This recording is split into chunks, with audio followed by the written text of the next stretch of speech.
Well, hello there. Super excited to be here with you all today. Now, if you are a female entrepreneur with introverted tendencies that wants to scale her business beyond six figures, this video is for you. And I am so excited to share this information with you today. Let's do this, shall we?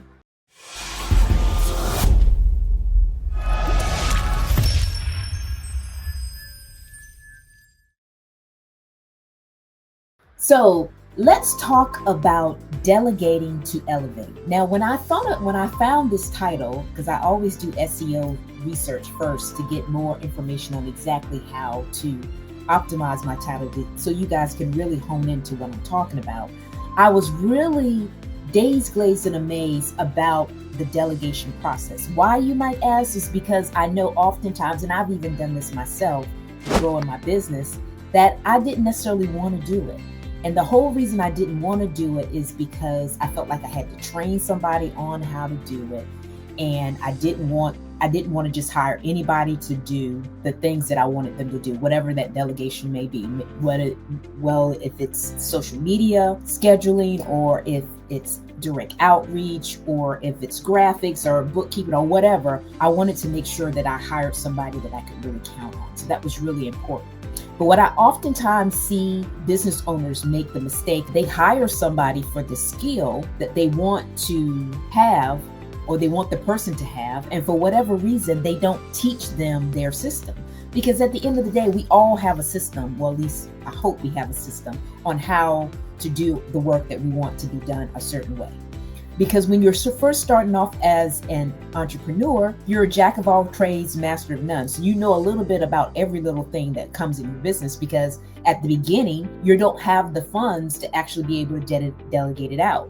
But as we do more sales and marketing and build more income, generate more income coming into our world, we can start doing what we call delegating. So the first thing that I wanted to share with you about this delegation is you got to systemize the tasks you want done.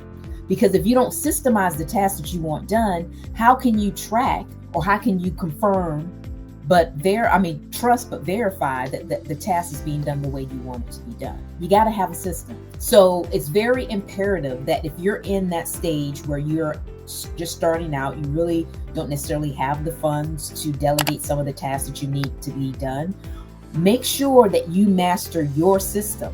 So then when you come to that point, you can then pass that information on to the person that you're hiring. And we'll talk a little bit later about some of the hiring things that you want to do to make sure it's the right person for you. But it's really imperative that you systematize the system. Don't just expect that you're hiring a social media manager that they're going to do it the way you want it to be done, because everybody has their own way. And for you to make sure that you're doing it the way you want it to be done, you have to tell them what to do. For example, I know when I created my Savvy survey system, when I actually created that system, I had the tasks that I wanted to be done. That is actually how I was able to create the videos that came with it, the tutorials that came with it, because I had each task itemized on how I was going to do it. And then I made a video that was 5 minutes or less about that task, so that somebody coming in behind me would know exactly how to do it, and it would make it so much easier for them to implement. And they wouldn't have to necessarily go through the learning curve that I went through. And that was really part of the reason that they were purchasing it anyway, because it was lessening the learning curve. That's the same thing that you're going to have to do when it comes to delegating tasks to VAs or whoever you have working for you.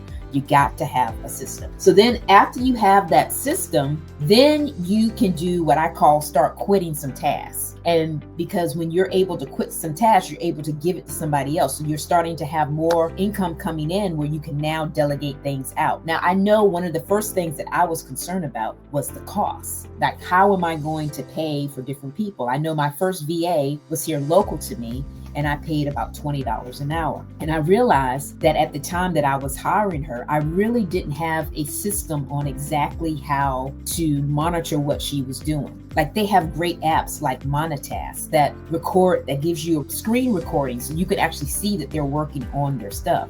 Because I was never sure. I mean, she would put the information down, but how would I know that she did what she did? Not saying that she didn't. I mean, because more than likely she did, because work was getting done. But I really wanted to be able to hone in and know exactly what she was doing and how she was doing it, and was she working on other people's tasks. Because I've had VAs in the past, unfortunately I have to say this, that a girlfriend and I were sharing a VA, and I saw that she was working on some of her stuff while she was supposed to be working on mine.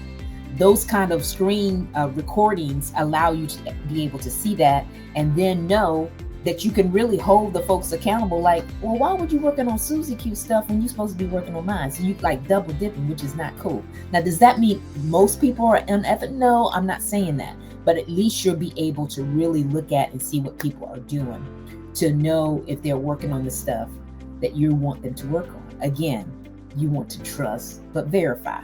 So some of the first tasks that I got VAs for, first and foremost, I learned how to edit videos. I got very proficient at it, but I knew that I did not have, as my business was continued to grow, I was not going to have 2 to 3 hours a week to work on editing videos. So that was my first hire. I hired a video editor to help me with that task, because I wanted to make sure that I was consistent on my YouTube channels, that I was giving the information that I knew to other folks to help give them value-packed tips and tricks to make them know, like, and trust me, because that's what it's all about. I mean, when you're first starting out, you have to increase your visibility. You have to let people know what you provide and how you can serve them, so you continue to grow and expand your business because of that. So that was the first hire for me. The next hire for me was a social media manager, because I knew I did not have time to do that. I mean, for me, social media is a great way to make people aware of you, but I felt that that was kind of the arts and crafts of my business, and I really needed to work on the more income producing type of business activities that were going to bring the income while delegating some of the arts and crafts to someone else. Another thing that I wanted to delegate very quickly was bookkeeping, because there was a time that I would always get an extension on my taxes, because I would never be ready. I would start working on it in January when I should have been doing it the whole time. So a way for me to get around that was to hire a bookkeeper, so they could be looking at it, so I could close out the month every month. So I would know what my income was coming in, what my expenses were going out. I could look at my P&L statement and really get a good sense of my business.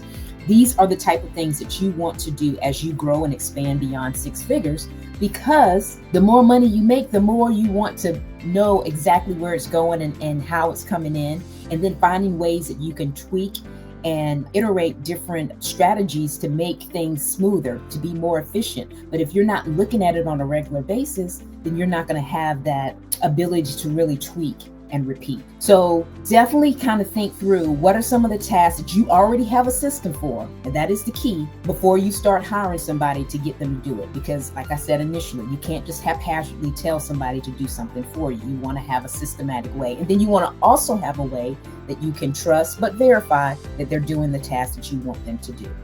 And then last but definitely not least, when it comes to the hiring process, I know it can be time-staking.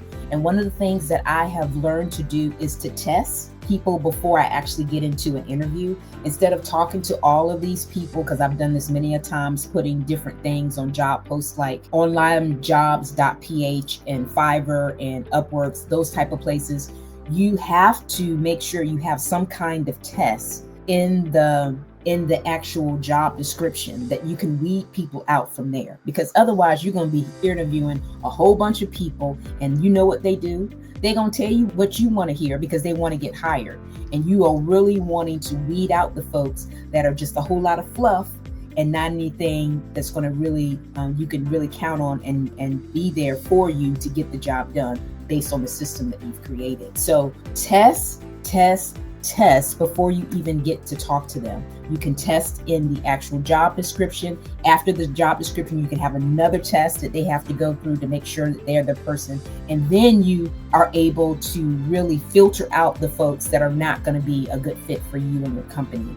So you then can have that personal interview, but you've already done all of this filtering out initially that really hones you into exactly who you're looking for.